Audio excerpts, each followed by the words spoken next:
Hey guys, we are back with the Pimp My Crawler series. So this was the original body. If you watched the first kind of live that I had up, this is for Still Metal Farms truck. So this was the body that he originally sent. Well, this was the truck, factory chassis, had basically all factory stock parts. Removed everything that I was going to use. I might still take the ESC and everything, but that might be about it. But everything else is gone, you know, transmission, the axles, and the wheels and tires. So this was the original one, and now I got it going. So we got the wheels and tires. I thought these were originally the 57 millimeters, but these are smaller. These I think are the 52 or 53 millimeter landmines, the J Concept landmines, which I think will be all right. I think we're fine leaving it. And then, so we did the CVDs and cut the axles, the original housings, just to get some more turn. So now that's got a little bit more turn than stock. This brass cover was already here. I added some brass knuckles and then did new steering links. So the steering links are new Meus servo, which I haven't tested it yet, but from what people said, it's pretty good. So that's a new one. I had to change out. I originally had a cheap servo mount, but I didn't realize that it wouldn't work with the bigger servos. So I did have to get a Injora adjustable servo mount so that fits now. So that fits better. And I just put a band on there to keep the wire tucked in. We did the Injora Purple Viper motor with transmission mount onto the stock motor. This is the Nessie 24 chassis. Custom links. So this was originally this body was the truck was a deadbolt. So I had the deadbolt, the shorter front, longer rear. So I kept the front about the same. So that's about the same as a deadbolt length. And I stretched out the rear just a little bit, a couple millimeters. So closer to maybe a Gladiator wheelbase, maybe a little bit short. The rear, maybe a little bit shorter than Gladiator. Just to match the body a little bit better. We did the Injora shocks. So those are the big bore 40 millimeter shocks on them. And the AliExpress ESC. So I think that's it. Oh, and then we did 11% underdrive in the rear. So I think he has a little extensions in the front and nothing in the back, because he did have brass hex extensions, brass hexes. So I think they're a little bit wider in the front than the back. So I might have to change the back out just to even them off. But that's it. I mean, you can see the clearance on there now too. So that's much better. So then this was the body that we were going to do. So this is, I got this off 24 Yup site. This was the Jiminy body that was on there. I just added, I gotta clean that up. I just added a back brace there just to cut, there was that gap right there that was already cut. I wanted to cover that up so you wouldn't see through it. So that's on there, and I got the magnet on already. So that's on.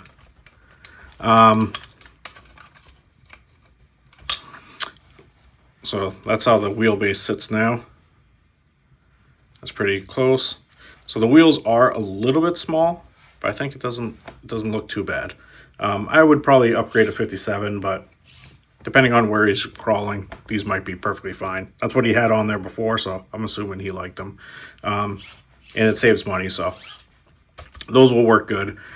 So I didn't want to keep this just a basic body like everybody else would have if they downloaded this file. So what I ended up doing is I printed a bed. I made and printed a bed and also a rack. I already bolted it together. So then that's going to go, well, once I finish painting this, I'll glue this on here and that'll sit there. So I think that'll look good. And this white part obviously is going to get painted, so you won't see that. So that's that. I made some tube doors for it. This is the other side. So this will go in right there. That's gonna be hard to, something like that. So we got the tube doors, and then this already had holes on the top of it, so I made a little roof rack for it. So that will go there. So that would be the build right there. I just got to paint it up and then figure out the ESC. I think is that about it. The receiver. I'm sorry, not the ESC. And then we'll go for a test ride. So I'm gonna prep the body, get that ready for paint that up. I think the doors, the rack, and I think this whole cage in the back I'm gonna keep black. So I'll just hit it with some black paint anyways, and then we'll paint this up. And then next time you see it, this should be done and ready to go. All right, a little update. We got the body painted now.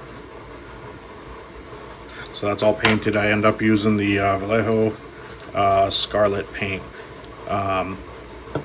Once I clear it, it should get a little bit more red. It's kind of like a red-orange right now. But got that painted. All these painted in black, just to get a nice clear coat on it. So I'm gonna do all the detail pieces on this, paint them all the detail, and then put it all together. Probably next clip you'll see is it complete.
Alright guys, so this is it. It's all done. This is the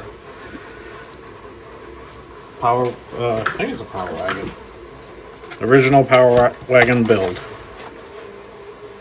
That's what it was. This is what we turned it into. So we painted it, the Vallejo Scarlet paint, and just detailed it with some black paint. Got the roll cages and everything in, the bed, the top, and then the doors all in. Made some lights for the front, and painted a couple of things, and just painted the back. So that's the whole body. Also did some glass too. So it's got some glass in the front, and you kind of see the reflection in the rear there. And then we got the build. So we ended up using the stock ESC. I'm sorry, the receiver. Made it with the AM32 ESC and the Purple Viper motor combo.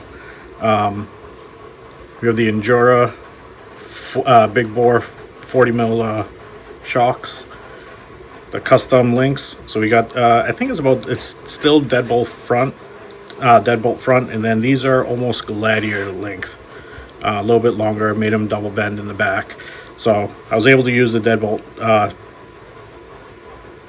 axles, drive shafts for them. Still, it's stretched out a little bit, but it doesn't seem to have an issue. Kind of maxed out right there. And then we have the, I originally thought I put in 11% underdrive in the rear, but I think I ended up doing the 50% because the front does spin a lot more. So you can probably see it in the video how fast the front spins compared to the rear. Also, I don't know if you noticed in the videos, in the clips, the rear seemed to kind of get locked up a little bit and drag, almost like it's skipping. I noticed, because he has smaller hexes in the back, I think the screws or kind of the where it attaches was hitting the screw. So I ended up just putting, I don't know if you can see that little thing, these little O-rings that you get with, like, oh, I can't pick it up, that you get with the shocks. I ended up putting one on each side, and that cleared it, so now it spins fine. And then we did the Meus servo. These are actually really good. Not fast, but it has enough power on it. And for the money, I mean, this is the best one to get. Even with, you have to buy the aluminum horn separate. That combo is still cheaper than anything else, and that's powerful. So I'll definitely be buying more of these. Did the adjustable Injora servo mount, custom steering links. We put in the brass knuckles. Those were from 24 Yup, and this brass housing was already here. Cover that was already there, and then we trimmed the inside of the axles for more steering angle. And then the wheels and tires were supplied. So these, I think they're Injora, that they some type of Amazon wheels. These are brass, so these things are nice and heavy. Brass rings. And then we have I think they're 53 millimeter J Concept landmines, which they seem a little worn. They're not bad. Running it in the indoor course, they were slipping a little bit, kind of on the foam and everything. But I think on the rocks they'd be fine. So they still work pretty good. I didn't have too much of an issue with it. So I think that's pretty much it with the build. Like I said, everything performed really good, better than I expected. Has a really good front weight on it. Even with this battery on there, it's still good. I think that this is the battery that was supplied. I think it's a 400. Yeah, 400 mile on it. So it's a little bit larger, but still fits good. This is just magnets. So it's just the two in the front, two in the rear. That just magnets on. Yeah, I think that's it. That's the whole build.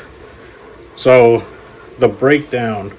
So we ended up spending, the servo was $16. The servo horn was an additional $7. So servo horn ends up being, what's that, $22, $21. No, I'm sorry, 23. So $23 for that combo. The shocks, $20. The motor with the plate, with the mounting plate, is $20. The gears are $11.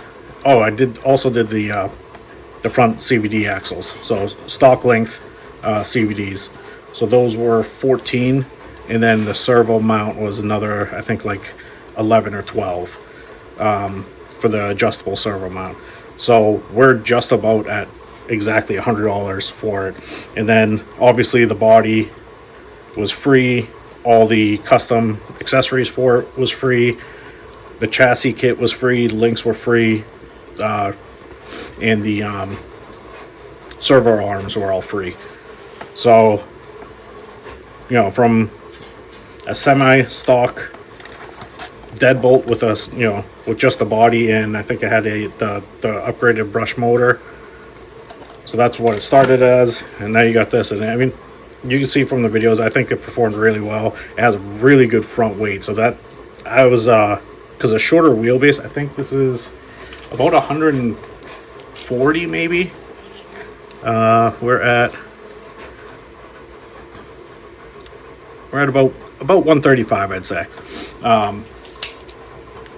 So the wheelbase isn't huge, and I mean, it was making climbs that I didn't expect this to do. I thought it was going to flip over, and I think just the amount of front weight it has worked out really well.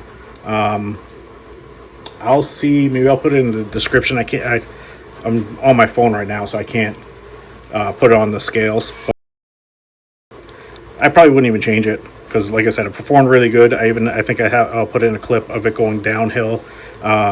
And it didn't want to flip over up front. I think just it worked really well, even with the, you know, the stock receiver being a little bit bigger, the battery being a little bit bigger. I think it worked great. So I think that's it. I'm going to send this out back to Phil, and you know, hopefully you enjoy it. Unfortunately, I still have like 6 inches of snow, so I couldn't do any outdoor running. But the indoor course, it worked great. I didn't have anything that I couldn't do on the indoor course with this thing. So I'm really happy with this. This was a lot of fun. This is a great build, so I can't wait for the next one. So hopefully you guys enjoy. Please like and subscribe, and yeah, we'll see you on the next one.